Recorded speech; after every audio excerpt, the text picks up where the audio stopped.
Hi friends, మీకు తెలుసా? ప్రతిరోజూ మనకు కనిపించే ఏకైక దేవుడు సూర్యుడు. కానీ ఎప్పుడైనా గమనించారా? సూర్యభగవానుడి రథానికి కరెక్ట్గా 7 గుర్రాలే ఎందుకుంటాయి?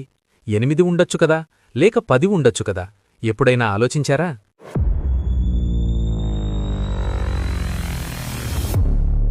కశ్యప ప్రజాపతి మరియు అదితిదేవికి జన్మించినవాడే సూర్యుడు. ఆయన ప్రయాణించే రథానికి ఒకే ఒక్క చక్రం ఉంటుంది. అదే కాలచక్రం. దానికి ఉండే 12 ఆకులు 12 నెలలను 12 రాసులను సూచిస్తాయి. అంటే సూర్యుడి ప్రయాణమే కాలం, కాలమే సూర్యుడు. మరి ఆ 7 గుర్రాలేంటి?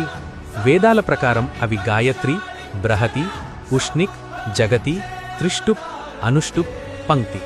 ఇవి సప్త ఛందస్సులు.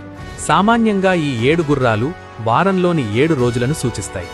అంటే సూర్యుడు ఏ రోజు సెలవు తీసుకోడు, కాలం ఆగదు. సూర్యకాంతిలో ఉండే 7 రంగులు